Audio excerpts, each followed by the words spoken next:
இதை போல் பன்னீர் கடாய் பெரட்டல் செஞ்சுட்டு சூடான சாதத்தில் போட்டு பிசைஞ்சு சாப்பிட்டு பாருங்கள். இதோட டேஸ்ட்டு ரொம்பவே அட்டகாசமாக இருக்கும். இது வெறும் சாதத்துக்கு மட்டும் இல்லை, சப்பாத்தி, இட்லி, தோசை எல்லாத்துக்குமே ரொம்ப மேட்ச் ஆகும். வாங்க ரொம்ப ஈஸியாக எப்படி சேர்த்துன்னு பார்க்கலாம். இப்போ ஒரு பேன் வச்சுக்கலாமா? பேன் சூடானதும் ஒரு 1.5 டேபிள் ஸ்பூன் அளவுக்கு மல்லி சேர்த்துடலாம். இது கூடவே 1 டேபிள் ஸ்பூன் மிளகு, 1 டீஸ்பூன் அளவுக்கு ஜீரகம், 1 துண்டு பட்டை, 3 கிராம்பு, 1 அன்னாச்சி பூ, 2 ஏலக்காய், 1 கல்பாசி, இதெல்லாம் சேர்த்து கொஞ்ச நேரம் நல்லா பொன்னிறமாக வறுத்து எடுத்துக்கலாம். இது கூடவே 4 காஷ்மீர் மிளகாய் சேர்த்துக்கலாம். இது எல்லாம் சேர்த்து நல்லா வறுத்து எடுத்துக்கலாம். பாருங்கம்மா, இந்த அளவுக்கு நல்லா வரப்பட்டு வந்ததும் இதை நல்லா ஆற வச்சு மிக்ஸி ஜாரில் சேர்த்து நல்லா பவுடராக அரைச்சி எடுத்துக்கலாம். இப்போ ஒரு பேனில் 1 டேபிள் ஸ்பூன் அளவுக்கு நெய் சேர்த்துடலாம். கூடவே ஒரு 1.5 டேபிள் ஸ்பூன் அளவுக்கு எண்ணெய் சேர்த்துடலாம். ரெண்டும் சேர்ந்து நல்லா சூடு ஏறட்டும். பாருங்கம்மா, எண்ணெய் ஓரளவுக்கு சூடானதும் நான் ஒரு 300 கிராம் பன்னீர் எடுத்து நல்லா பெரிய சைஸாக கட் பண்ணி எடுத்துருக்கேன். உங்களுக்கு சைஸ் எப்படி தேவையோ நீங்கள் அதுக்கேற்ற மாதிரி கட் பண்ணிக்கலாம்.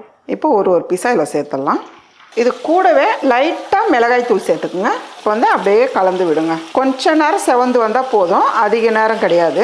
இந்த அளவுக்கு கலர் மாறினா போதும். இப்போ நம்ம இதை வடிகட்டி எடுத்துடலாம். இப்போ அதே எண்ணெயில் 4 பெரிய வெங்காயம் பொடியை நறுக்கியிருக்கேன், இதை சேர்த்துக்கலாம். கூடவே 3 பச்சை மிளகா நீட்டாக கட் பண்ணி வச்சுருக்கேன், இதையும் சேர்த்துடலாம். வெங்காயம் பச்சை மிளகா சேர்த்து ஃபஸ்ட்டு நல்லா வதக்கிடுங்க. கூடவே கருவேப்பிலை சேர்த்துக்கலாம்.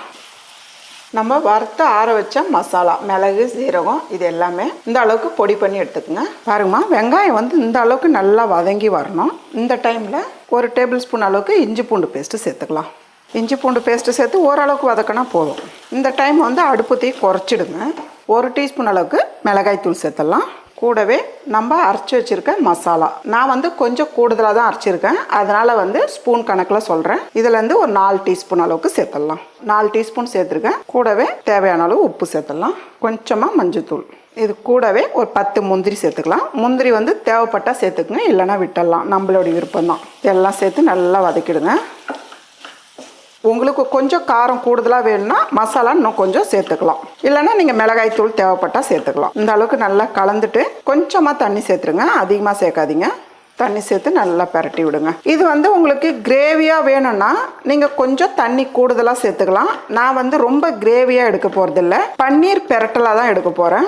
அதனால் தண்ணி கம்மியாக சேர்த்துருக்கேன். பாருங்கள், நம்ம சேர்த்துருக்க தண்ணி நல்லா இழுத்துருக்கு. கொஞ்ச நேரம் வதக்கும் போதே இழுத்துடுச்சு. இப்போ நம்ம பன்னீர் சேர்த்துக்கலாம். உங்களுக்கு எவ்வளோ பன்னீர் தேவைப்படுதோ நீங்கள் அந்த அளவுக்கு சேர்த்துக்கலாம். சப்போஸ் நீங்கள் பன்னீர் தேவையில்லைன்னா சோயாவில் கூட இந்த கிரேவி செய்யலாம், ரொம்ப நல்லாயிருக்கும். பன்னீர் சேர்த்துட்டு நல்லா கலந்து விட்டுருங்க. ஒரு 2 நிமிஷத்துக்கு மூடி வச்சா போதும். ஒரு 2 நிமிஷம் விட்டுருக்கேன், பார்க்கலாம். எவ்வளோ சூப்பராக இருக்குது பாருங்கள். இந்த டிஷ்ஷு சப்பாத்திக்கு ரொம்ப சூப்பராக இருக்கும். அதே போல் எதுக்காக இருந்தாலும் சைட் டிஷ் ரொம்பவே நல்லாயிருக்கும். இது பன்னீர்லேயும் செய்யலாம், சோயாவில் செய்யலாம், அதே போல் உருளைக்கிழங்குலையும் செய்யலாம், ரொம்ப நல்லாயிருக்கும். இந்த அளவுக்கு நல்லா மிக்ஸ் பண்ணிவிடுங்க. பொடியை நறுக்குன கொத்தமல்லி நல்லா தாராளமாகவே சேர்த்துக்குங்க. அவ்வளோதாம்மா, நல்ல ஒரு டேஸ்டான ரொம்ப ஈஸியான பன்னீர் கடாய் பெரட்டல் ரெடி.